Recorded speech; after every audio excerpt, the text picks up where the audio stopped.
Hello everybody and welcome back to another video. In today's video, we're in Hamilton, Ontario, and we're about to take a tour of Little Ray's Nature Center and Zoo. Did you know that sloths can actually be trained?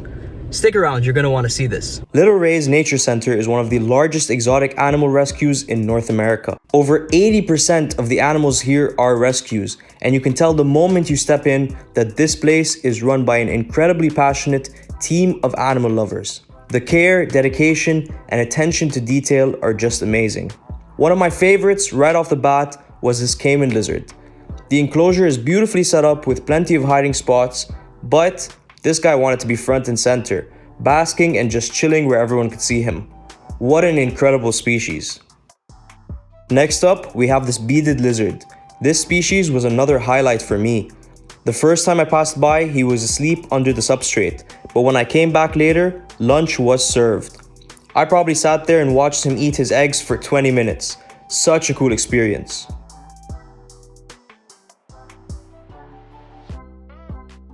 Little Ray's doesn't just have reptiles, they've got some adorable mammals too.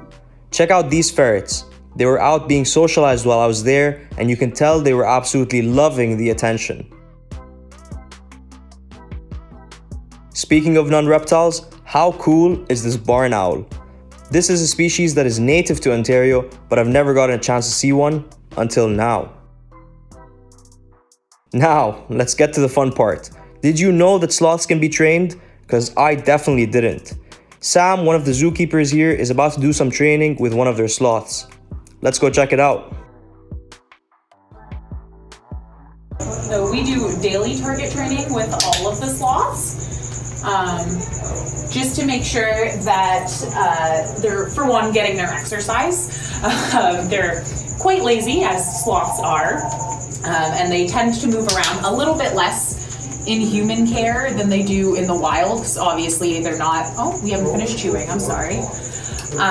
Because they're not having to actively search for food. We do hang food around the habitat that they have to go look for, but obviously they're not having to look quite as far as they would in the wild.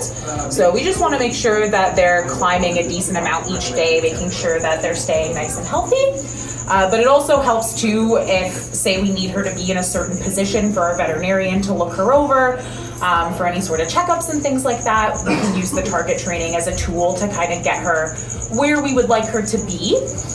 Now, obviously, all the sloths have choice in whether or not they're going to participate. There are definitely days. Oh, are you going to take the treats, or maybe, possibly? No, change your mind. There are definitely days where they're just too sleepy and they don't care to participate, and that's totally their prerogative. It's definitely up to them. We don't want to be making them do anything they don't want to do. But Juliet here is our most active and our most confident sloth, I would say, our most curious. So most days she's super ready to go. She really wants to participate. She's definitely very food motivated. She loves her sweet potato. That's pretty much the favorite food for all of our sloths here. So we limit it in their main diet so that way we can use it as a training tool, because that is definitely the best treat out there for a sloth. She's super, super smart. She picked up on target training the fastest out of all of our sloths. It only took about 3 sessions to start for her to figure out, if I touch the target, I get a treat. And as you can see now, she is just super into it. Obviously, if I target train her for an extended period of time, she'll start to get tired. She'll give up and be like, okay, I'm done now. But for the most part, she's pretty eager.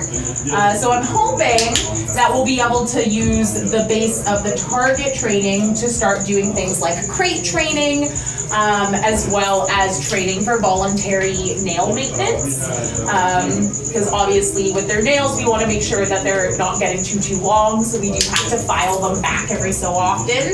And if that's something that she would just participate in herself willingly, then that would be fantastic, because obviously we want to lessen the amount of stress that the animals have at any point to make their lives better. So if we can make it a fun experience for her through training, then that is certainly the most ideal situation. Good job, my love.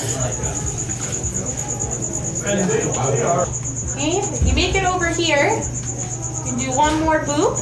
Oh, what a good girl. All right, pretty lady. And what kind of armadillo is this? He's a 3-banded armadillo. So this is a species that comes from Brazil. So a little bit different than the ones we're used to seeing like over in the States. Those guys are the 9-banded armadillos. They are quite a bit bigger than these guys. And then this is the only species of armadillo that's capable of rolling completely into a ball. So you can kind of see the shape of his head and the shape of his tail there, how they would fit together side by side. And then that piece would close up completely and he'd be fully protected. This is Paul, one of the zookeepers here at Little Rays. Paul was running several educational shows throughout the day to educate families and schools that came through on the beauty of reptiles. I sat in on a few talks, and it's always awesome seeing kids get so excited about reptiles. That excitement is exactly what helps spark a lifelong love for animals. Here, you can see him showing a family how he feeds some water dragons.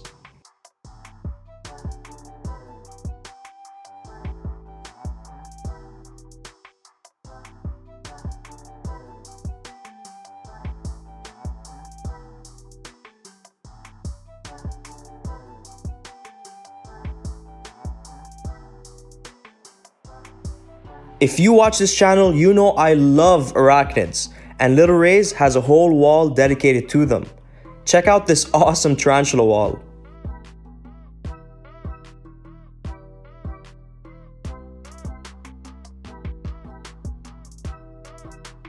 Little Rays Nature Center in Hamilton is definitely worth a visit. With an amazing collection of animals, top-notch care, and a mission centered around rescue and education, it's a spot that'll leave you with a new appreciation for wildlife.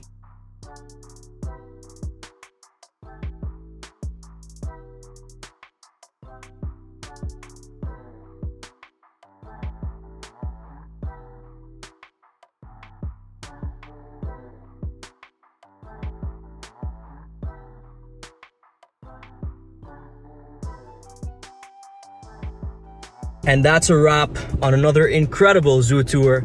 I hope you guys enjoyed it. Let me know in the comments what was your favorite animal. Make sure you hit like on the video and subscribe to the channel for more animal adventures.